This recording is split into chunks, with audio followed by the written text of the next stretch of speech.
노인보호 전문기관의 김현희 팀장님 인터뷰 시작하겠습니다. 먼저 간단한 자기소개 부탁드립니다. 저는 저희 제주특별자치도 제주시 노인보호 전문기관에서 홍보를 담당하고 있고요. 이름은 김현희라고 합니다. 제주 노인보호 전문기관의 팀장님으로 근무하고 계시는데 이제 노인보호 전문기관에 대한 자세한 설명을 듣고 싶습니다. 저희 노인보호 전문기관은 이제 노인복지법 39조의 5회 의거에서 설치된 기관이거든요. 그래서 학대 피해 노인을 발견하고 보호하고 그에 따른 상담이나 의료, 복지 서비스를 연계를 하고 있고요. 더불어서 이제 노인학대 예방 교육이나 노인 인권 교육, 그리고 노인 학대에 대한 인식을 개선하거나 노인에 대한 인식을 개선하기 위한 홍보 활동도 같이 진행하고 있습니다. 실제로 팀장님이 하시는 업무의 예시를 알 수 있을까요? 일단 일단 저희 기관은요, 이렇게 상담팀, 홍보팀, 교육팀 이렇게 나눠져 있긴 하지만 전 직원이 다 노인학대가 발생했을 때 현장에 나가서 출동하고 이제 조사하고 사례 관리라는 걸 해요. 그 어르신에 대해서 이제 학대 상황을 우리가 조사하고 그 학대 상황에 맞게 저희가 상담 서비스를 제공하고 아니면 학대 행위자에 대해서도 저희가 개입을 하거든요. 이거 공통적으로 다 전 직원이 다 하는 업무고요. 또 이제 노인학대 예방교육도 하고 있거든요. 그것도 전 직원이 다 하고 있어요. 그 팀 구분 상관없이 경로당이라든가 아니면 노인복지시설 이라든가 신고 의무자가 있거든요. 그 신고 의무자 대상으로 노인학대 예방교육을 진행하고 있고요. 그리고 저는 또 이제 홍보를 담당하고 있다 보니까 캠페인이라든가 그리고 저희가 각 읍면동, 각 동 다 돌아다니면서 유관기관들 다 돌아다니면서 우리 노인보호 전문기관이라는 곳이 있습니다. 만약에 혹시라도 학대를 받은 어르신이 보인다고 하면 저희 기관으로 연계해주세요 하면서 이제 홍보 활동도 같이 진행하고 있습니다. 이제 팀장님께서 생각하시는 노인학대의 심각성에 대해서 여쭤보고 싶습니다. 사실은 이제 많이들 노인학대 하면은 모르시는 분들이 많아요. 대부분 이제 언론에는 아동학대나 이런 가정폭력 이런 게 되게 많이 보도가 되면서 그쪽에 대한 관심은 되게 많은데 그에 비해서 노인학대는 조금 사람들이 모르는 경우가 많아요. 저희 사실 노인학대를 살펴보면 되게 은폐되어 있는 경우가 많거든요. 왜냐면 이게 가정 내에서 일어나고 특히나 우리 어르신들 같은 경우에는 주변에도 알리지 않아요. 본인 혼자 끙끙 앓고 있는 거죠. 왜냐면 이거를 외부에 알린다는 것 자체가 되게 부끄럽고 부끄러워 하시는 분들도 있고 이걸 말한들 도움받을 수 있나? 이런 생각들도 많이 하고 계시고 그리고 이제까지 한 몇십 년 동안 살아오면서 그 삶의 생활들이 다 고착화되어 있기 때문에 이걸 변화시키는 것도 사실 쉽진 않아요. 그래서 이게 완성화되어 있는 경우가 많거든요. 이게 한두 번 일어난 게 아니고 몇십 년 동안 계속 지속되어 오는 경우가 많아요. 예를 들면 어르신들이 한 20대 30대 때 결혼을 하셨어요. 근데 가정폭력이 일어났어요. 이걸 꾹꾹꾹 참아오다가 노인이 돼서야 몇십 년이 지나서야 이게 갑자기 이웃에 의해서 경찰에 신고가 된다든가 아니면 자녀분들이 참으면 안 돼 해서 신고를 한다든가 이렇게 돼버리면 거의 한 40년 동안 폭력을 당하시다가 이제 노인이 돼서야 그때서야 이제 본인이 힘든 것들을 이제 노출하는 거기 때문에 되게 만성화되어 있는 경우가 많아서 다른 학대나 폭력에 비해 조금 더 개입하기 어려운 경우도 있고 이거를 해결하고 변화시키는데 굉장히 오랜 시간이 걸린다. 그래서 어르신들이 만약에 이제 당했을 때 바로바로 신고가 되면 좋은데 그렇지 않은 경우들이 많기 때문에 아무래도 그런 부분들에 있어서 조금 심각하지 않나 이런 생각이 좀 드는 것 같아요. 일을 하시면서 이제 마주하셨던 가장 기억에 남는 일이 있으신가요? 그러니까 어르신들이 다 기억에 남는 사례들은 많은데 어느 딱 하나를 이제 말씀드리기는 좀 어려울 것 같고 많은 사례들 조금 이제 얘기를 해보자면 치매나 정신질환이 있는 어르신들이에요. 특히나 우리 제주 어르신들 같은 경우에는 4.3 사건 이런 트라우마가 또 있는 분들이 많고 그로 인해서 약간 그때 받았던 상처들 본인이 경험했던 거 이런 걸로 인해서 점점 이게 질환이 만성화돼서 노인이 되는데 이게 치매나 정신질환으로 발현됐을 때 자식들이나 가족들 입장에선 이 어르신을 돌보는 게 너무 힘든 거죠. 옛날 4.3 사건만 얘기하고 옛날 자기 힘들었던 것만 얘기하고 이제 약 복용이라든가 이런 것도 잘 안 돼서 이제 가족들은 힘드니까 이 어르신을 때리는 거죠. 어떻게 해서든 약을 먹이고 밥도 어떻게든 먹이려고 하고 이런 상황들이 발생하는 경우가 있었어요.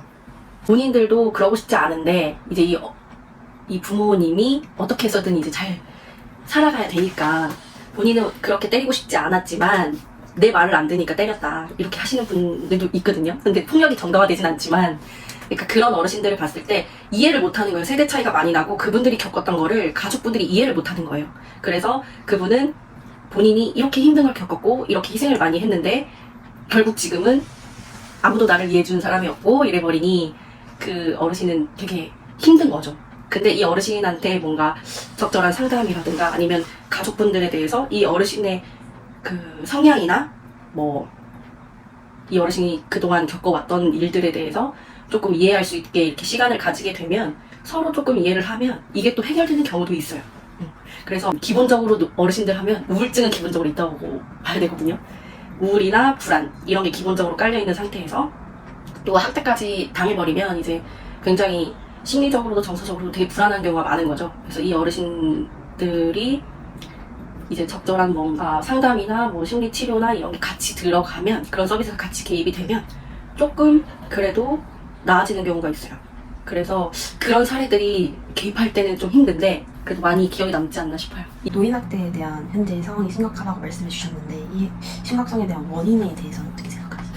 근데 이게 원인이 어느 하나라고 딱 정하기는 어려울 것 같아요. 왜냐면 가정 내에서 많이 일어나잖아요. 이게 가족의 그러니까 어르신을 보호하는 부양 의무자들의 원인일 수도 있고 아까도 말씀드렸다시피 어르신이 치매나 정신질환이 있으면 그 어르신의 원인으로 인해서 그 학대가 발생하는 경우도 있고 해버리니 딱 어떤 원인으로는 이렇게 단정짓지는 못하지만 예를 들면은 또 아동학대 피해자가 노인학대 가해자가 되기도 하거든요. 그러니까 어렸을 때 본인이 이제 학대를 받은 기억이 있으면 이제 자녀들이 나중에 커서 이제 본인들이 힘이 세지고 이제 어머니 아버지는 늙어가는 처지이다 보니 오히려 노인학대를 가하는 그런 경우들도 있고요. 그래서 되게 복잡한 원인에 의해서 발생이 되는 것 같아요. 어느 하나로 딱 정하기보다는 어르신들 자체도 아까도 말씀드렸다시피 뭐 그런 치매 정신질환 외에도 뭐 성격이 조금 뭐 고집이 세다거나 뭐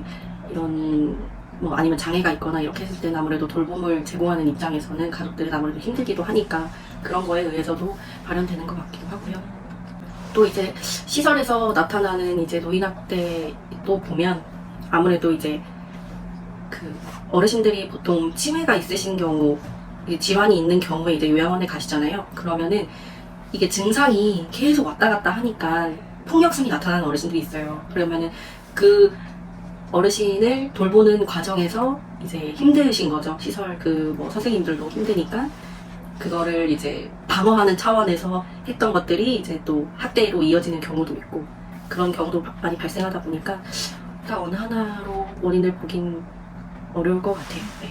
그럼 혹시 이 문제에 대한 해결 방안이 있으신가요? 가정 내에서 학대가 일어난다고 하면 사실은 가장 빨리 경찰이든 저희 노인보호 전문기관은 연결해주는 게 제일 중요하다고 생각하거든요. 신고가 빨리 돼야 더 늦기 전에 빨리 개입을 해서 해결을 할 수가 있어요. 근데 어르신들 같은 경우에는 그러지 않으니까 그리고 또 주변 이웃분들도 괜히 내가 남의 일에 끼어드는 것 같아서 이렇게 신고를 안 하시는 경우가 있는데 솔직히 말하면 이런 상황에서 가장 빨리 해결할 수 있는 방법은 그 학대가 발생했을 때 바로 신고를 통해서 어떤 기관들의 도움을 받는 거죠. 그렇게 해야 다음번에도 또 그런 상황이 났을 때 우리 이런 상황이 발생했을 때 우리 이렇게 해결했구나 이런 해결에 대한 경험이 있어야 재학대도 덜 일어나는 거기 때문에 빠른 신고가 가장 중요한 것 같아요.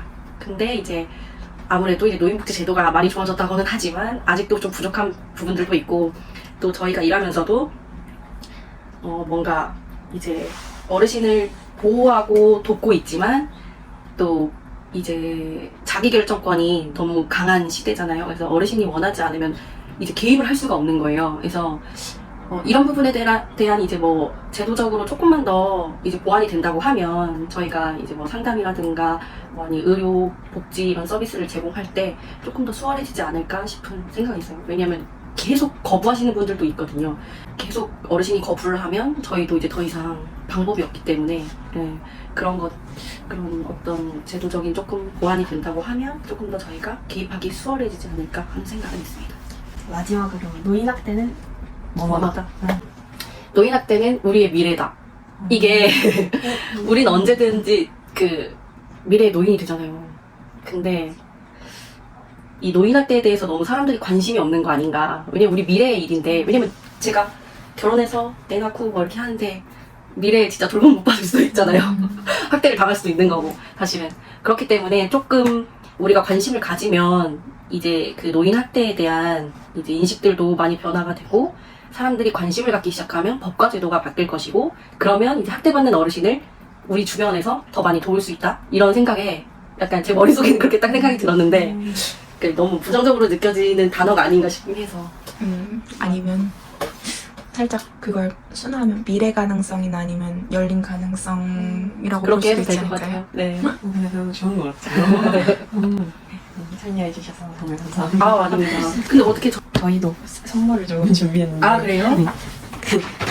아, 감사합니다. 감사합니다. 내려갔더니. 네. 감사해요. 아, 감사합니다. 이렇게 해서 인사를 잘해주셔서 감사합니다. 잘 말해줍니다.